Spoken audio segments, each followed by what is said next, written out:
नमस्कार साथियों, स्वागत है आप सभी का प्रशिक्षण क्लासेज के ऑनलाइन प्लेटफॉर्म पर। मैं अजय दुबे आप सभी का एनटीपीसी सुपर 30 बैच में जनरल अवेयरनेस की क्लास में आपका हार्दिक अभिनंदन, हार्दिक स्वागत है। हमारी आज कंटिन्यूस ये 9वीं क्लास है जनरल अवेयरनेस की, और लगातार पिछली क्लासों से अब तक आपने इम्पोर्टेंट पीवाईक्यूज और उनके कॉन्सेप्ट को बेहतर तरीके से समझा, और उसके बेसिस पर आपने ये मूल्यांकन, ये एवेल्यूएशन किया होगा कि हमें एनटीपीसी में किस तरीके से जनरल अवेयरनेस के पार्ट को कवर करना है, रेडी करना है, उसमें करंट अफेयर को कितना स्थान देना है, और स्टैटिक जीके में हमें कौन कौन से पोर्शन को विशेष तौर पर याद रखना है या उनको कवर करना है। तो चलिए देखते हैं और आगे जितने भी इम्पोर्टेंट क्वेश्चन है उनको। अगला क्वेश्चन है आज का हमारा पहला क्वेश्चन कि where was India's first nuclear power plant established, यानी कि इंडिया का या भारत का पहला परमाणु ऊर्जा संयंत्र कहाँ पर स्थापित किया गया था। ऑप्शन है हमारे पास तारापुर, कोटा, कलपक्कम, नरौरा। ठीक है, तो इनमें से भारत में पहला परमाणु ऊर्जा संयंत्र या भारत का पहला परमाणु ऊर्जा केंद्र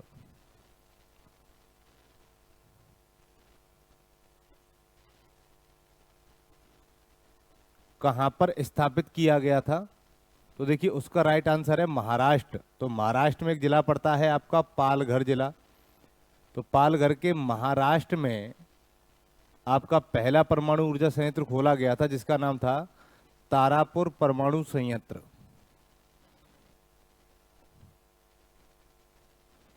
कौन सा खोला गया था? तारापुर परमाणु संयंत्र।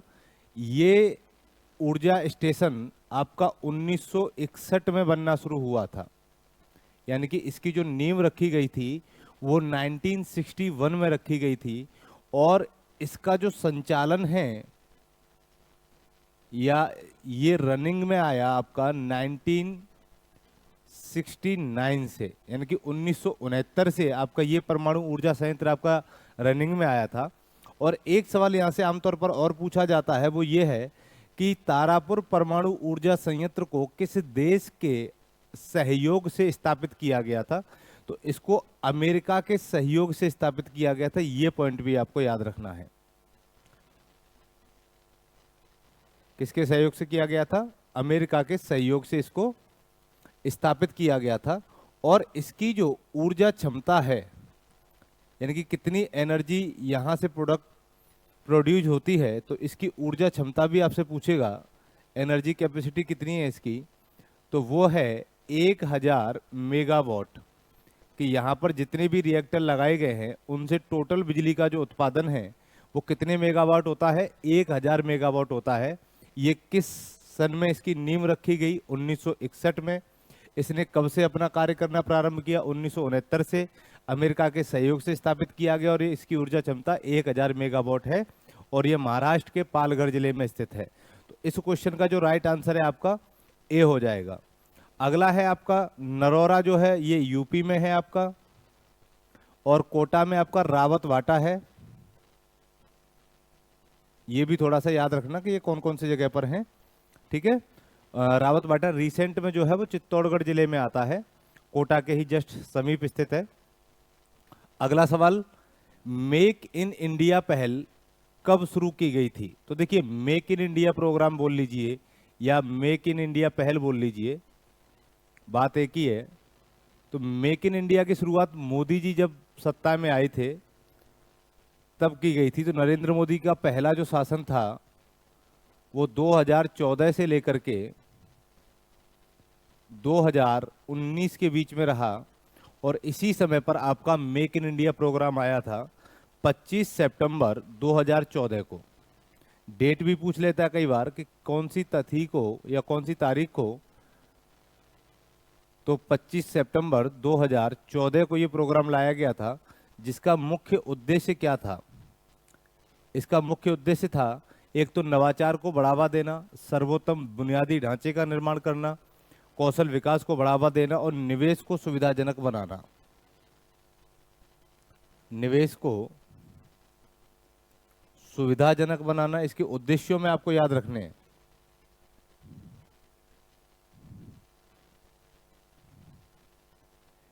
ठीक है। उसके बाद में नवाचार इनोवेशन को बढ़ावा देना इसका उद्देश्य था।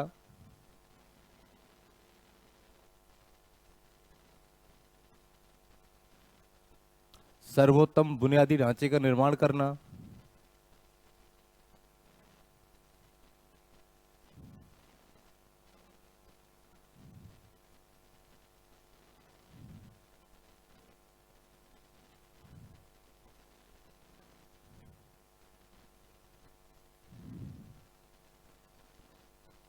और कौशल विकास को बढ़ावा देना।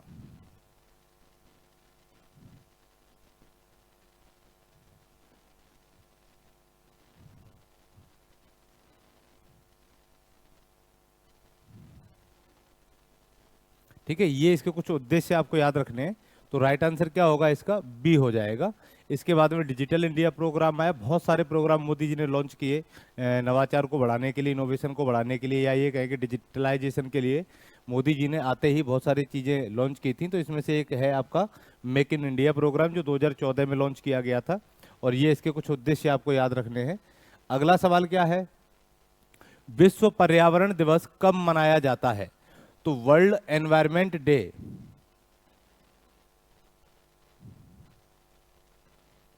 आपको बहुत सारे डेज भी याद करने पड़ेंगे, उनकी थीम भी याद करनी पड़ेंगी।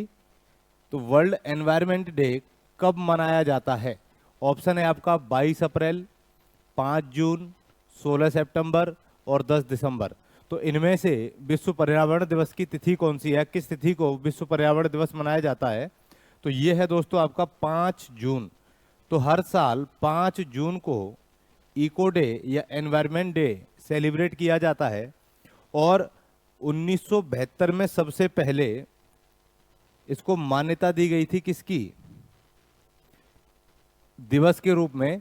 तो इसको मान्यता यूएन के द्वारा दी गई थी कि अब हर साल क्या होगा, 5 जून को विश्व पर्यावरण दिवस मनाया जाएगा। और फिर पहली बार जो विश्व पर्यावरण दिवस मनाया गया, ये मनाया गया था 5 जून 1973 को। तो 1973 से फिर प्रतिवर्ष क्या किया जा रहा है? 5 जून को विश्व पर्यावरण दिवस सेलिब्रेट किया जाता है या मनाया जाता है। ठीक है। 22 अप्रैल को आपका अर्थ डे सेलिब्रेट होता है, पृथ्वी दिवस।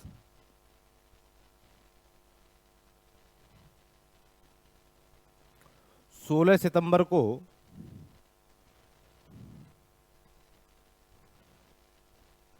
ओजोन दिवस।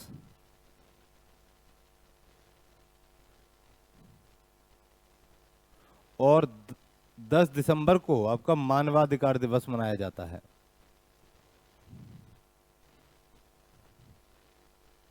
तो ये कुछ इंपॉर्टेंट डेज और हैं जो आपको यहां पर याद रखने हैं कि अगर पूछा जाए कि ह्यूमन राइट डे कब सेलिब्रेट होगा, तो 10 दिसंबर को।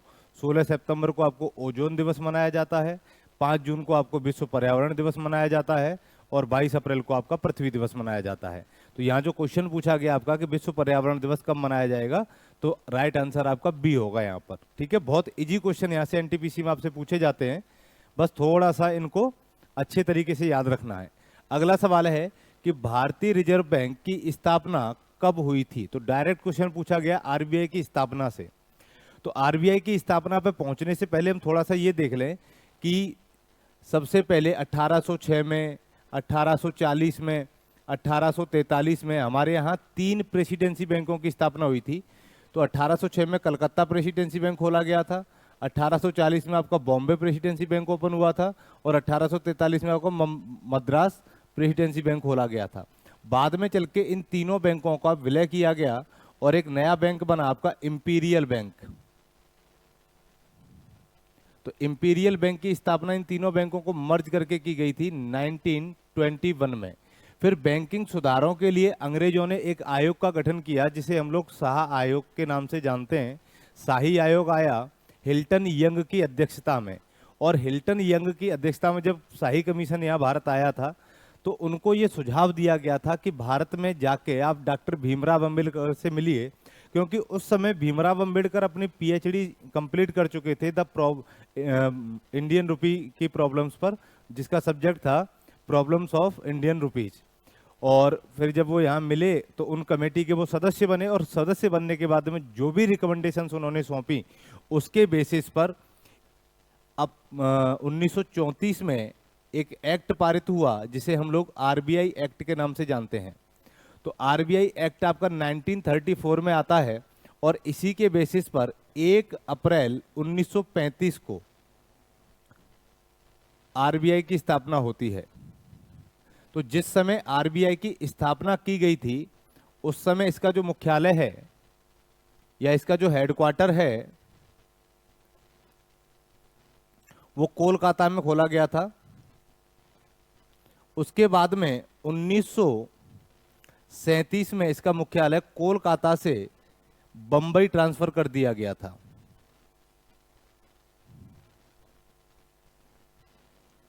और इस समय तक जो आरबीआई था वो भारत के साथ साथ म्यांमार का भी केंद्रीय बैंक हुआ करता था। क्या हुआ करता था? ये भारत और म्यांमार का केंद्रीय बैंक हुआ करता था। फिर बाद में चल के जब देश आज़ाद हुआ तो 1949 में इसको संविधान सभा को सुपुर्द किया गया, और संविधान सभा ने फिर इसको देश को सुपुर्द किया। ये कुछ आपको पॉइंट्स आपको इसमें याद रखने हैं। तो 1935 इसका क्या होगा? राइट आंसर हो जाएगा कि आरबीआई की जो स्थापना है वो कौन से वर्ष की गई? 1935 में की गई।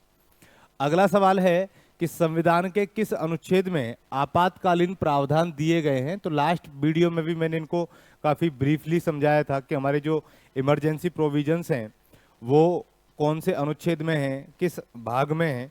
तो आप पिछला वीडियो देख लीजिएगा इसके पूरे डिस्क्रिप्शन के लिए। तो मैं यहाँ पर आपको बता दूं कि हमारा जो आर्टिकल 352 से लेकर के 360 तक का जो प्रावधान है, एक तो अनुच्छेद 352, अनुच्छेद 356 और अनुच्छेद 360, ये आपके इमरजेंसी से संबंधित प्रोविजन जो है वो इन 3 आर्टिकल्स में है। इसके अंतर्गत राष्ट्रपति राष्ट्रीय आपातकाल की बात की जाती है कि भारत में नेशनल इमरजेंसी कौन से अनुच्छेद के तहत घोषित की जाती है? आर्टिकल 352 के तहत। और राष्ट्रपति शासन की घोषणा जो है या राज्य आपातकाल की घोषणा किसके तहत की जाती है? अनुच्छेद 356 के तहत। इसी को हम लोग राष्ट्रपति शासन भी कहते हैं कि जब किसी भी राज्य में संवैधानिक तंत्र विफल हो जाता है उस समय उस राज्य में क्या किया जाता है? राष्ट्रपति शासन घोषित कर दिया जाता है। और अनुच्छेद 360 में आपके वित्तीय आपातकाल की बात की गई है, फाइनेंशियल इमरजेंसी की बात की गई है। तो वित्तीय आपातकाल का प्रावधान कौन से अनुच्छेद में है? तो वो आपका आर्टिकल 360 में, आर्टिकल 356 में राज्य आपातकाल, और आर्टिकल 352 में आपका राष्ट्रीय आपातकाल है। कई बार ये भी पूछा जाता है कि राष्ट्रीय आपातकाल की घोषणा कौन कौन से आधारों पर की जा सकती है। तो ये 3 बिंदु याद रखना कि राष्ट्रीय आपातकाल युद्ध, वाय आक्रमण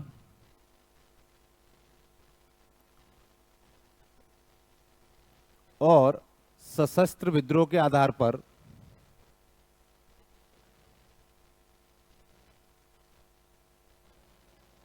घोषित किया जाता है। ठीक है, पहले क्या था? सशस्त्र विद्रोह के स्थान पर एक शब्द आता था आंतरिक अशांति।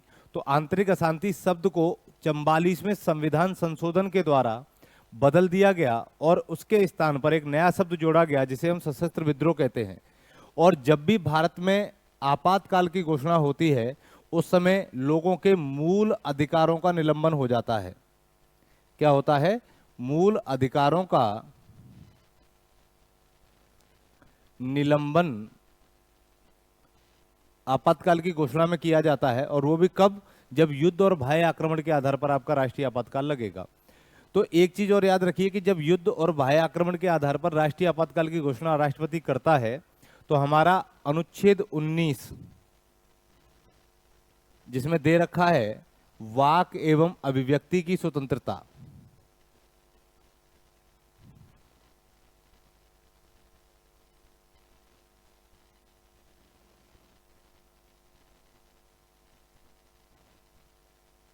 इसके अंतर्गत आपकी 6 फ्रीडम दे रखी हैं, 6 स्वतंत्रताएं दे रखी हैं।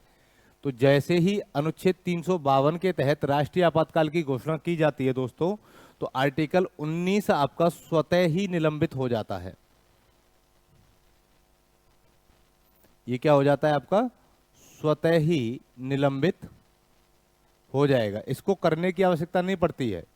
लेकिन अगर क्वेश्चन आ जाए कि राष्ट्रपति निलंबित कर सकता है तो कौन कौन से, तो बस इतना याद रखिए कि दो आर्टिकल ऐसे हैं, अनुच्छेद 20 और अनुच्छेद 21, इन दो आर्टिकल या दो अनुच्छेदों का निलंबन संभव नहीं है, यानी कि इमरजेंसी के दौरान भी इनको नहीं छीन सकते। इसके अलावा हम सभी मूल अधिकारों का हमारे क्या हो सकता है, हनन हो सकता है, राष्ट्रपति उनको निलंबित कर सकता है। तो ये कुछ प्रावधान थे। तो आर्टिकल 352 से लेकर के 360 तक में हमारी नेशनल और फाइनेंशियल और स्टेट इमरजेंसी का प्रोविजन किया गया है, प्रावधान किया गया है। तो राइट आंसर क्या होगा यहाँ पर, सी हो जाएगा। इसके बाद अगला सवाल क्या है कि भारत का सबसे बड़ा कोयला उत्पादक राज्य है। तो इनमें से भारत में कोयला उत्पादक राज्य कौन सा है, उससे पहले मैं आपको एक छोटी सी चीज बता दूं कि कोयला जो है हमारी वो किस प्रकार की चट्टान है, इससे आपको समझ में आ जाएगा। तो देखिए कोयला या कोल जो है ये आपकी सेडिमेंट्री रॉक्स है। कैसी चट्टान है, ये आपकी अवसादी चट्टान है। और अवसादी चट्टान रेत और नदी के द्वारा बहाकर लाए गए अवसादों के निक्षेपण से बनती है, और इसी को हम लोग परतदार चट्टान भी कहते हैं।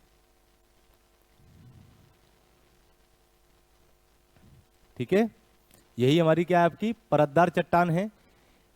तो कोयला का उत्पादन भारत में सबसे ज्यादा अगर देखा जाए तो एक पठार आपको याद रखना है, उस पठार का नाम है छोटा नागपुर का पठार। और छोटा नागपुर पठार का विस्तार भारत के 5 राज्यों में है। कौन कौन से, पश्चिम बंगाल, बिहार, छत्तीसगढ़, झारखंड और उड़ीसा। इन 5 राज्यों में क्या फैला हुआ है, आपका छोटा नागपुर का पठार फैला हुआ है। और इस छोटा नागपुर पठार की जो संरचना है ये आपकी अवसादी चट्टानों से निर्मित है, और यहां इसको 3-4 भागों में बांटा गया। देखिए इसका जो सबसे उत्तर पश्चिमी भाग है इसी को हम लोग हजारीबाग का पठार कहते हैं। इसके बिल्कुल दक्षिणी भाग को हम लोग रांची का पठार कहते हैं, और इसके उत्तर पूर्वी भाग को राजमहल पर्वत कहते हैं। ये 3 भागों में आपका छोटा नागपुर की प्लेट्यू को डिवाइड किया गया है। और यहीं पर हजारीबाग के पठार में इसकी सबसे ऊंची चोटी है पारसनाथ। तो पारसनाथ छोटा नागपुर पठार की सबसे ऊंची चोटी होगी।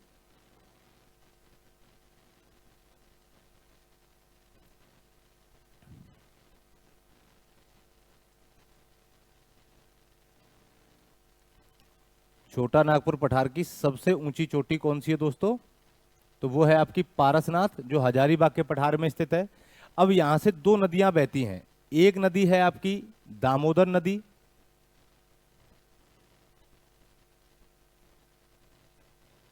और दूसरी नदी है आपकी स्वर्णरेखा नदी।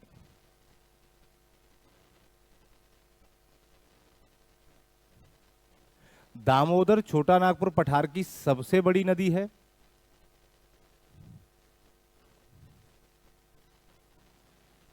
जो हुगली की एक सहायक नदी है। ये भी याद रखना, ये कोलकाता के डायमंड हार्बर में जाके किस में मिल जाती है, हुगली में मिल जाती है। तो हुगली की सहायक नदी।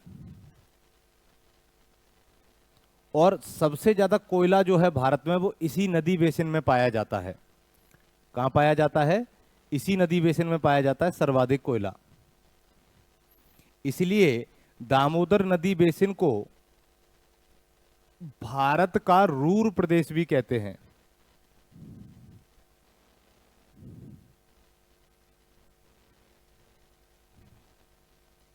और स्वर्णरेखा इसकी दूसरी सबसे बड़ी नदी है।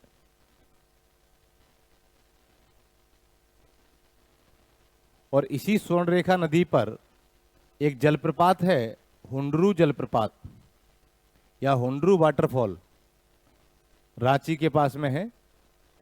तो इस क्षेत्र में आपका सबसे ज्यादा कोयले का भंडार पाया जाता है। तो ये क्षेत्र आता है आपका झारखंड में। तो भारत में सबसे ज्यादा कोयला उत्पादक राज्य कौन सा हो जाएगा, झारखंड हो जाएगा। झारखंड के बाद में सेकंड नंबर पे आता है आपका उड़ीसा, उड़ीसा के बाद में आता है आपका छत्तीसगढ़। तो ये सीक्वेंस आपको याद रखना है कि भारत में कोयला से संबंधित 3 सबसे बड़े उत्पादक राज्य कौन से हो जाएंगे, झारखंड, उड़ीसा और छत्तीसगढ़।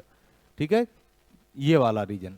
तो यहाँ पर सबसे ज्यादा कोयला मिलता है और दामोदर नदी बेसिन में कोयला के भंडार पर्याप्त होने के कारण इसे भारत के रूर प्रदेश के नाम से भी जाना जाता है। तो छोटा नागपुर पठार में स्थित है सारे के सारे क्षेत्र, इसलिए राइट आंसर आपका ए हो जाएगा। अगला सवाल क्या है कि श्वेत क्रांति किससे संबंधित है, ये तो कोई भी बता देगा कि भारत में श्वेत क्रांति जो है वो दुग्ध उत्पादन से, डेयरी प्रोडक्शन से संबंधित है। तो दूध उत्पादन से संबंधित क्या हो जाएगी आपकी। और श्वेत क्रांति का जो जनक माना जाता है वर्गीज कुरियन को माना जाता है। तो वर्गीज कुरियन श्वेत क्रांति के क्या थे, जनक थे।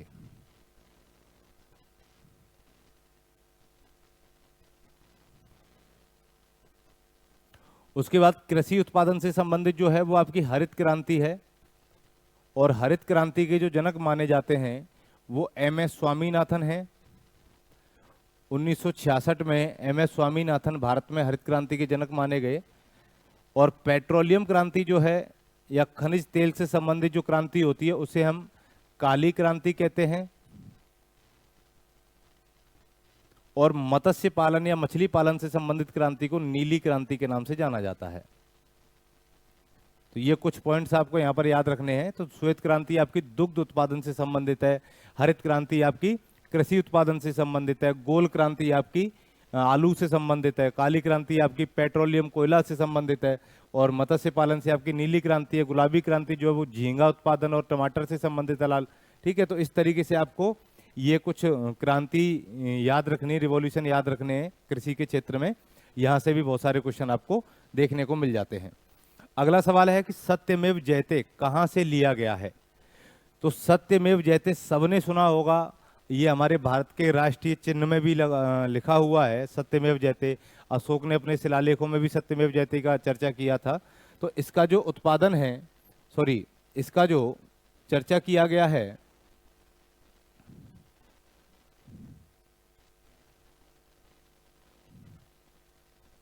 वो कौन से उपनिषद में किया गया है, तो वो मैं आपको बता देता हूं। वो मुंडको उपनिषद में किया गया है।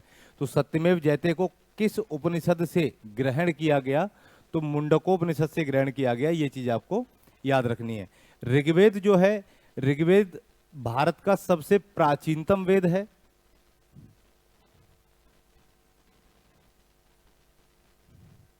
और रामायण और महाभारत हमारे भारत में 2 महाकाव्य माने जाते हैं। तो एक महाकाव्य आपका रामायण हो जाएगा, दूसरा महाभारत हो जाएगा।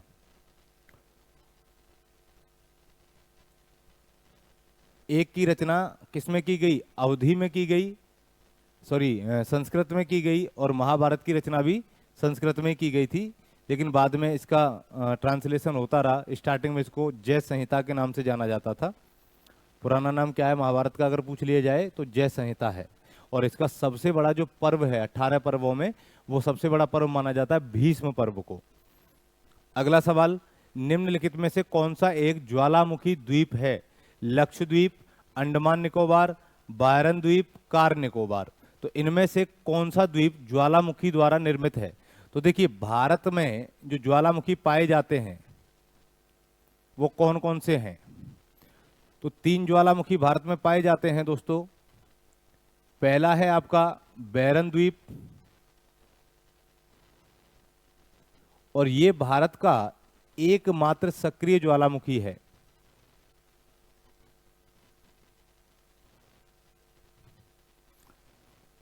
तो भारत में एकमात्र सक्रिय ज्वालामुखी पर्वत या एक्टिव वोल्केनो कौन सा होगा, बैरन द्वीप हो जाएगा। इसके बाद में दूसरा आता है आपका नारकोंडम। नारकोंडम जो है ये निकोबार में स्थित है, और ये भारत का एक सुषुप्त ज्वालामुखी है, या डोरमेंट वोल्केनो है, या प्रसुप्त ज्वालामुखी है।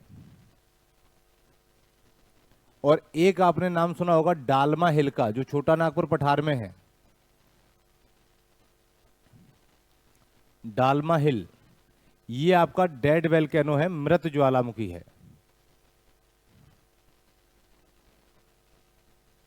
और ये एकमात्र ऐसा ज्वालामुखी है जो भारत की मुख्य भूमि में स्थित है। तो भारत की मुख्य भूमि में स्थित ज्वालामुखी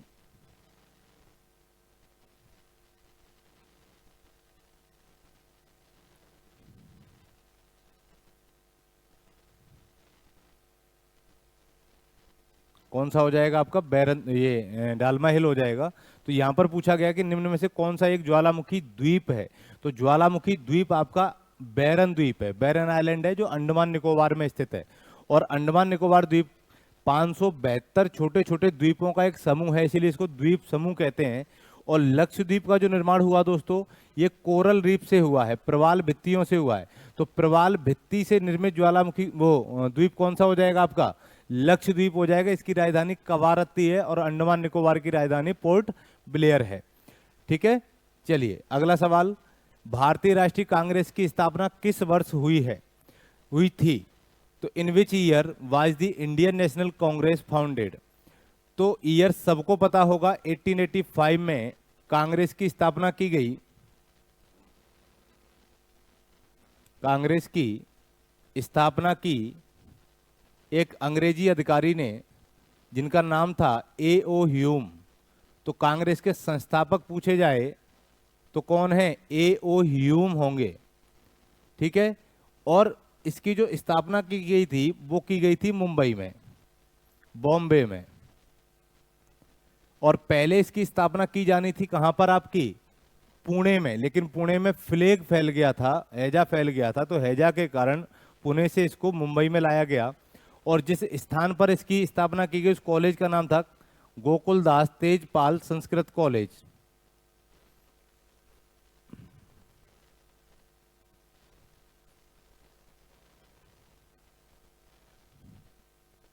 और इसके स्थापना दिवस पे इसमें 72 प्रतिनिधियों ने भाग लिया था।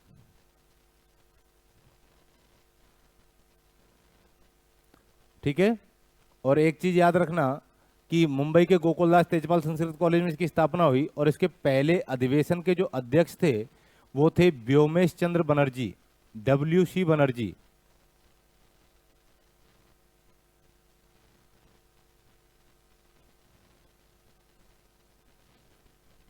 ठीक है, तो इसका राइट आंसर क्या होगा? 1885 हो जाएगा कि 1885 में आपकी किसकी स्थापना होती है?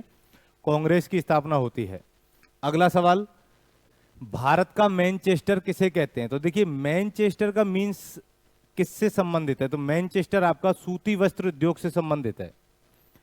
किससे संबंधित है? सूती वस्त्र उद्योग से संबंधित।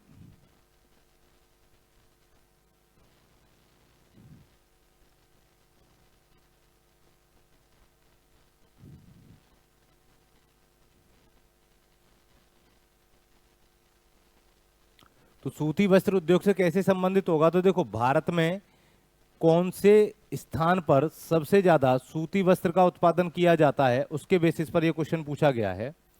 तो जहां जहां भारत में काली मिट्टी का विकास होगा वहां कपास का उत्पादन सबसे ज्यादा होगा।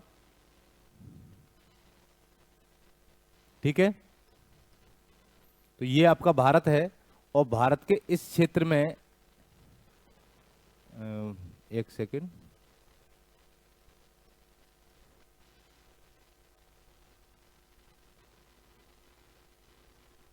ये आपका इंडिया है। और इंडिया के इस क्षेत्र में आपका एक पठार पड़ता है जिसे हम लोग दक्कन ट्रैप के नाम से जानते हैं। ये दक्कन ट्रैप है और दक्कन ट्रैप में सबसे ज्यादा जो उत्पादन होता है, या यहां पर ये देखा जाए कि यहाँ कौन सी मिट्टी मिलती है, तो यहाँ सबसे ज्यादा आपको काली मिट्टी मिलेगी। और काली मिट्टी में सबसे ज्यादा प्रोडक्शन आपका कपास का होता है, इसलिए इसको काली कपासी मिट्टी भी कहते हैं। और यहीं पर सबसे ज्यादा सूती वस्त्र उद्योग भी विकसित हुआ।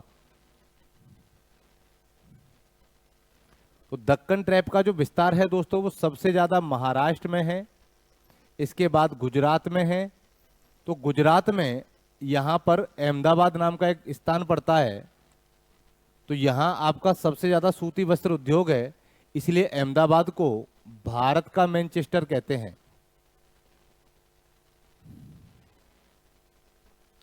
और कपास का सबसे ज्यादा उत्पादन पूछा जाए कि भाई सबसे ज्यादा कपास कहाँ पर उगाई जाती है, तो वो गुजरात का स्थान आता है यहाँ पर।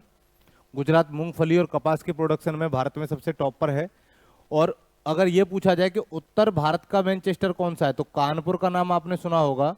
तो कानपुर को उत्तर भारत का मैनचेस्टर कहते हैं,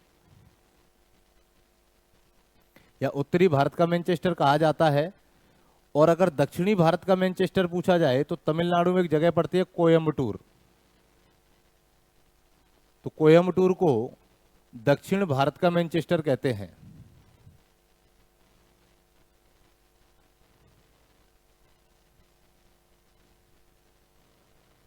ठीक है, तो राइट आंसर क्या होगा यहां पर कि भारत का मैनचेस्टर अहमदाबाद है। मैनचेस्टर इंग्लैंड का एक शहर है जहां पर सबसे ज्यादा टेक्सटाइल मिल, कॉटन मिल स्थापित की गई थी। इसलिए किसी भी देश के किसी भी जिले में या किसी भी शहर में सूती वस्त्र उद्योग का सबसे ज्यादा उत्पादन होता है, उसको एक संज्ञा दी जाती है मैनचेस्टर की, एक टाइटल दिया जाता है। इसीलिए यहाँ अहमदाबाद को भारत के मैनचेस्टर के रूप में देखा गया, क्योंकि सबसे ज्यादा सूती वस्त्र उद्योग जो डेवलप हुआ वो कहां पर हुआ है, अहमदाबाद में हुआ है। क्लियर है। अगला सवाल क्या है, एवरेस्ट पर्वत किस देश में स्थित है? तो माउंट एवरेस्ट आपका नेपाल में स्थित है। सबने सुना ही होगा, इसकी जो ऊंचाई है वो 8,850 या कई किताबों में अभी भी 8,848 मीटर है। और नेपाल में इस चोटी को ही सागर माथा के नाम से जाना जाता है। इसका रीजनल नाम क्या है, सागर माता है। और हिमालय के जिस भाग में ये आती है उसे हम लोग बृहद हिमालय कहते हैं। तो बृहद हिमालय की या नेपाल की या एशिया की या विश्व की सबसे ऊंची चोटी कौन सी है आपकी, वो है माउंट एवरेस्ट जो नेपाल में स्थित है।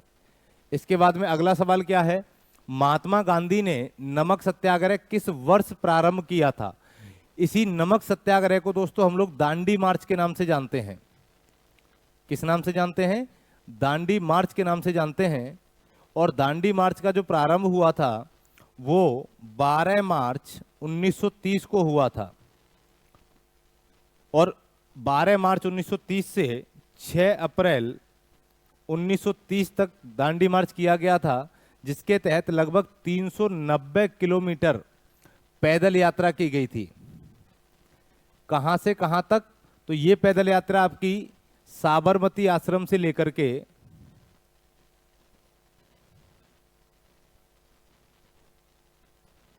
दांडी तक की गई थी।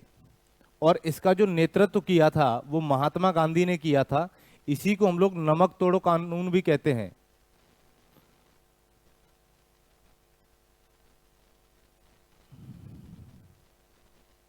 इसी को क्या किया गया था कि नमक कानून कब तोड़ा गया था, तो 1930 में तोड़ा गया था। और इस समय लगभग 78 लोग 78 लोगों ने इसको प्रारंभ किया था। फिर धीरे धीरे बहुत सारे लोग इससे जुड़ते चले गए। और दांडी मार्च में सरदार वल्लभ भाई पटेल का भी सहयोग बापू को प्राप्त हुआ। तो ये याद रखना कि 1930 में आपका नमक सत्याग्रह प्रारंभ हुआ था। अगला है कि यूएनओ का मुख्यालय कहां पर स्थित है? तो यूएनओ का मुख्यालय आपका न्यूयॉर्क में स्थित है। और यूएनओ की जो स्थापना की गई थी दोस्तों, ये 1945 में की गई थी। और वर्तमान में इसमें लगभग 193 देश शामिल हैं। और जिनके प्रयासों से इसकी स्थापना हुई वो अमेरिका के राष्ट्रपति थे रूजवेल्ट। तो रूजवेल्ट के प्रयासों से ही क्या हुआ, यूएनओ की स्थापना हुई थी। और इसका मुख्यालय न्यूयॉर्क में है। तो आपको क्या करना है कि बहुत सारे अंतर्राष्ट्रीय और राष्ट्रीय संगठन हैं, उनकी राजधानी, उनकी स्थापना किस वर्ष हुई, उसके अध्यक्ष कौन है, चेयरमैन कौन है, ये थोड़ा सा आप देख लीजिए। जो करंट के बेसिस पर आपके बहुत सारे क्वेश्चन तो यहीं से देखने को मिल जाएंगे। अगला सवाल है कि भारत के प्रथम राष्ट्रपति कौन थे? तो भारत के प्रथम राष्ट्रपति बच्चे बच्चे को मालूम होगा, डॉक्टर राजेंद्र प्रसाद थे। और ये वही डॉक्टर राजेंद्र प्रसाद हैं जो हमारे संविधान सभा के अध्यक्ष भी थे।